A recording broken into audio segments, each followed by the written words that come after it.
मी 10 योजना ज्या आहेत, या 10 योजना टॉप 10 या योजनांचा लाभ तर एकही लाभार्थी वंचित राहणार नाही. आणि उद्यापासून ऍप लॉन्च होईल, बरोबर, उद्यापासून.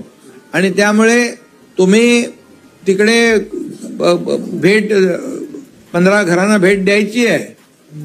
15 घरांना भेट न देता भेट दिली असं तुम्ही सांगू शकणार नाही. त्यामुळे ते लगेच कळणार आहे. आणि उद्यापासून ऍप लॉन्च होईल, बरोबर, उद्यापासून. आणि त्यामुळे तुम्ही तिकडे भेट 15 घरांना भेट द्यायची आहे. 15 घरांना भेट न देता भेट दिली असं तुम्ही सांगू शकणार नाही. त्यामुळे ते लगेच कळणार आहे. हा, जिओ टॅगिंग आहे. त्यामुळे ट्रॅकिंग होईल आणि ज्यांना लाभ मिळाला नाही त्यांचा पूर्ण डेटा आपल्याकडे येईल. त्यांना पूर्ण मदत आपण करू. काही लोकांना माहित नाहीये मुख्यमंत्री माझी लाडकी बहीण योजनेमध्ये जे लाभार्थ्यांना लाभ झाला आहे त्यांनाही भेटणं आणि ज्यांना लाभ मिळाला नाही त्यांनाही भेटणं. आणखी ज्या काही आपल्या योजना आहेत शासनाच्या, लाडकी बहीण तर आलीच, लेक लाडकी लखपती आहे, मुख्यमंत्री युवा कार्य प्रशिक्षण योजना आहे, मुख्यमंत्री अन्नपूर्णा योजना आहे. त्याचबरोबर मुलींना उच्च शिक्षण हायर एज्युकेशन जे आहे ते मोफत देण्याचा निर्णय घेतला आहे. मुख्यमंत्री वयोश्री योजना आहे, मुख्यमंत्री तीर्थदर्शन योजना आहे आणि त्याचबरोबर मुख्यमंत्री कृषी पंप वीज बिल माफ योजना आहे, कामगार कल्याण योजना आहे आणि बचत गट, महिला बचत गटांचा महिला सक्षमीकरणाचा एक कार्यक्रम आहे. असे कार्यक्रम हे टॉप 10 कार्यक्रम आपण अनेक योजना ज्या आहेत त्याही आहेत. त्याबद्दल देखील त्या कुटुंबाला माहिती देणं, त्या कुटुंबाला लाभ मिळालाय की नाही या बाबतीत विचारपूस करणं, लाभ मिळाला नसेल तर त्याला मदत करणं लाभ मिळवून देण्यासाठी. आणि त्याचबरोबर इतर ज्या योजना आहेत या योजनांची माहिती देणं, ती प्रक्रिया कशी राबवायची आणि लाभ जो आहे त्या कुटुंबाला मिळाला पाहिजे अशा प्रकारची मुख्यमंत्री माझी लाडकी बहीण योजना कुटुंब भेट हे आपण हा कार्यक्रम उद्यापासून आपण सुरू करतोय. याचा शुभारंभ उद्यापासून होईल. थोडंसं मी विरोधकांच्या बद्दल बोलतो, चांगलं बोलतो, वाईट नाही बोलत, की सांगितलं हे योजनाच नाहीये, ही खोटी योजना आहे, ही फसवी योजना आहे. आणि हे बोलताना ही योजना लागू होणे म्हणून कोर्टात गेले, हायकोर्टाने त्यांना लाडक्या बहिणींच्या बाजूने निकाल दिला आणि आणखी काही ना काही त्यांचे प्रयत्न चालू आहेत. म्हणून काही माझ्या बहिणींनी काय होईल, योजना सुरू होईल की नाही, पण शेवटी हे महायुतीचं सरकार आहे. हे जे शब्द दिले ते शब्द पाळणारं सरकार आहे. आम्ही जे देऊ शकतो तेच बोलणार आणि जे बोलणार ते देणार. आणि म्हणून आम्ही जेव्हा खात्यामध्ये पैसे रक्षाबंधनच्या अगोदर 4 दिवसापासून खात्यात पैसे सुरू झाले तेव्हा माझ्या लाडक्या बहिणींना देखील विश्वास झाला की या सरकारमधले भाऊ आपले खरे भाऊ आहेत आणि हे जे विरोध करणारे सावत्र भाऊ आहेत. त्यामुळे आता उरलेले ज्या बहिणी आहेत त्यांचं देखील आपण 30 सप्टेंबर पर्यंत आणखी आपण मुदतवाढ दिलेली आहे हे देखील सांगायचं आहे. त्यामुळे तुम्ही सर्वजण आज याच्यामध्ये ज्या योजना आपल्या इतर आहेत त्या देखील महत्वाच्या योजना आहेत आणि एवढ्या तुम्हाला फक्त त्यांच्यापर्यंत पोहोचायचं आहे आणि योजनांची माहिती द्यायची आहे. तुम्हाला ज्या योजनांमध्ये त्यांनी आता बेनिफिट घेतलेला नाही ते तुमच्यामुळे त्यांना मिळणार आहे. त्यामुळे तुम्हाला काय मागायला नाही जायचंय, द्यायला जायचं आहे. आणि आपण म्हणतो नेहमी की देणारं हे सरकार आहे, घेणारं नाही. त्यामुळे हे तुम्हाला दाखवून द्यायचं आहे, हे सरकार देणार आहे.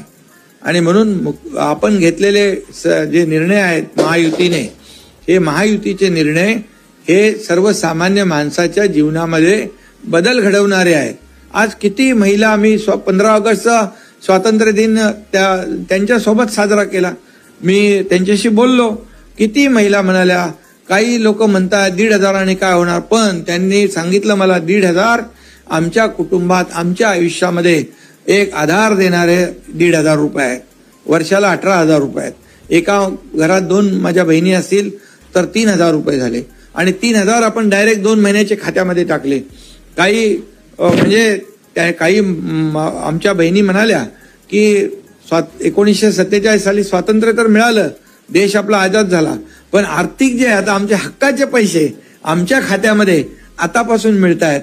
म्हणजे एक त्यांना जे काही स्वातंत्र्य जे आहे आर्थिक आणि स्वतःचे पैसे काढण्याची जी काही मुभा आहे ती त्यांना मिळाल्याचा आनंद आहे.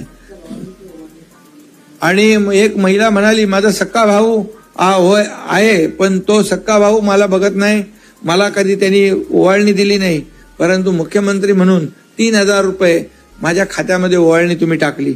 हे असे खूप अनुभव आहेत. काही महिला म्हणाल्या, छोटा आमचा उद्योग आहे, अगरबत्तीचा उद्योग आहे, पूजाचं साहित्याचा उद्योग आहे. काही म्हणाले आम्ही साड्या आणून विकतो, असा आमचा ग्रुप आहे. तर हे आमच्या ग्रुपमध्ये हे जे 1,500 रुपये आम्ही एकत्र करून आमचा व्यवसाय वाढवू. शेवटी म्हणजे खूप वेगवेगळे अनुभव याच्यामध्ये आले. आणि ज्यांना पैशाच्या राशीत जे काही लोळणारे लोक, सोन्याचा चमचा जन्माला घेऊन आलेले लोक, त्यांना काय 1,500ची किंमत करणार. 1,500ची किंमत ते बोलताना मला माझे जुने दिवस आठवले. माझी आई कसं प्रपंच चालवायची, कसं काटकसर करायची. शेवटी हे आपल्याला माहित आहे की आपण सर्वसामान्य शेतकरी कुटुंबातून आलोय, आपण सर्वसामान्य घरातले लोक आहोत. त्यामुळे याचा उपयोग जो आहे, आणि सगळ्यात महत्वाचं म्हणजे महिला ही अर्थव्यवस्थेला चालना देणारी सगळ्यात मोठी शक्ती कोण आहे, तर महिला शक्ती आहे. कारण त्यांना माहित आहे पुरुषांना काय, आपल्याला बाहेर आपण फिरतो, कामं करतो, परंतु घर चालवणारी जी आपली महिला भगिनी आहे तिला अर्थकारण चांगलं कळतं. आणि हे पैसे जे आहेत हे पुन्हा आपल्या मार्केटमध्ये येणार आहेत, अर्थव्यवस्थेमध्ये येणार आहेत, आणि अर्थव्यवस्थेला चालना मिळणार आहे. एखादा दुकानवाला आहे, त्याच्याकडून खरेदी जास्ती होईल या आपण दिलेल्या पैशामुळे, तो शहरातून जास्तीचा माल इकडे घेऊन येईल. शेवटी हे अर्थकारण जे आहे, अर्थचक्र जे आहे, आणि अर्थव्यवस्था त्याच्यामुळे मजबूत होणार आहे. आणि आपल्या राज्याची अर्थव्यवस्था मजबूत झाली तर देशाची अर्थव्यवस्था मजबूत होणार आहे. कारण आज आपण महाराष्ट्र सगळ्याच बाबतीमध्ये, आता मी काय याच्यामध्ये विषयांतर करत नाही, परंतु महाराष्ट्र आज परदेशी गुंतवणुकीमध्ये नंबर 1ला आहे. 15 कुटुंबांना भेट देणार, त्या कुटुंबामध्ये त्यांच्याशी बोलणार.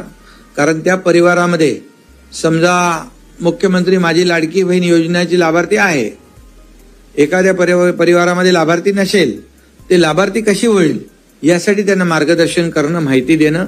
आणि त्याचबरोबर ज्या 10 योजना आहेत, म्हणजे 10 पेक्षा जास्त योजना आहेत, परंतु आपण 10 योजना एक प्रायोरिटी करू, एक टॉप 10 ज्या योजना आहेत त्या आपण त्याची माहिती देऊ.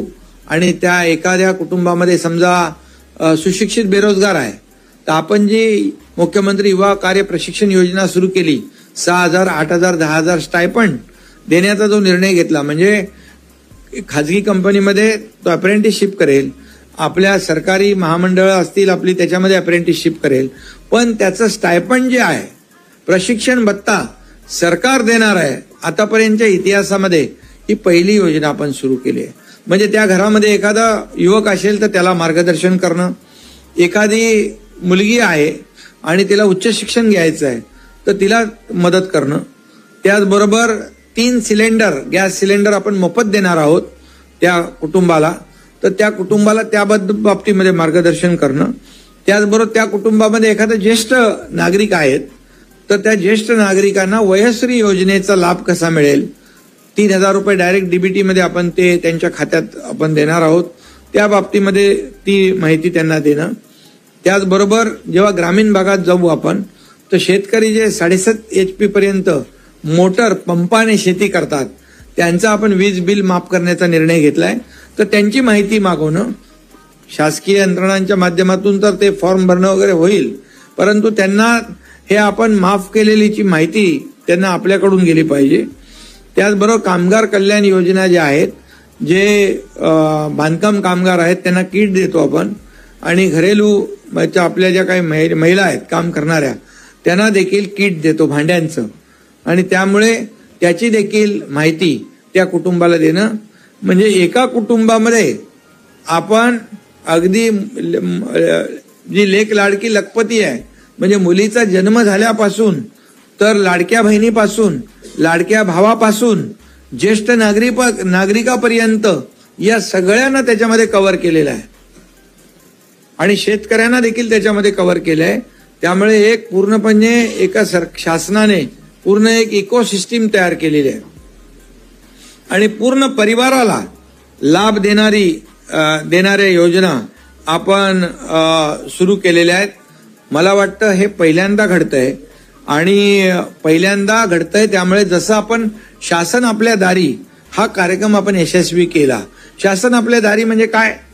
लाभ तर होते, योजना पण होत्या, लाभार्थी पण होते, परंतु त्यांना कधी लाभ मिळत नव्हता. कारण ते चक्रा मारून फेऱ्या मारून तो लाभाचा नाद सोडून देत होते.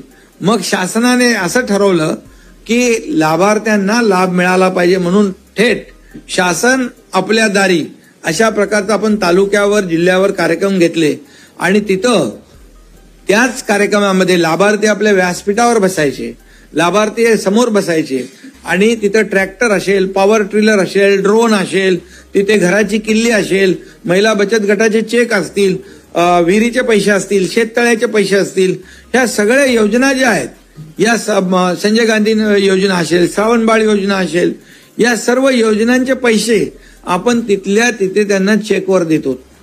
आणि आपल्याला माहित आहे की त्यामध्ये 5,38,00,000 लाभार्थ्यांनी लाभ घेतला. 5,38,00,000 लाभार्थी. जर आपण हे शासन आपल्या दारी घेऊन गेलो म्हणून, नाही तर याच्यातले कितीतरी लाभार्थी वंचित राहिले असते. आणि म्हणून शासनाच्या प्रत्येक योजना या लाभार्थ्यांपर्यंत पोहोचल्या पाहिजे, ही सरकारची भूमिका आहे. आणि म्हणूनच आज आपण ही जी काही उद्यापासून हे करतोय कुटुंब भेट, ही कुटुंब भेट म्हणजे त्या कुटुंबाला देय असलेले लाभ, त्याच्याबद्दलचं मार्गदर्शन, त्याच्याबद्दलची मदत त्या कुटुंबाला आपल्या कार्यकर्त्यांकडून मिळाली पाहिजे.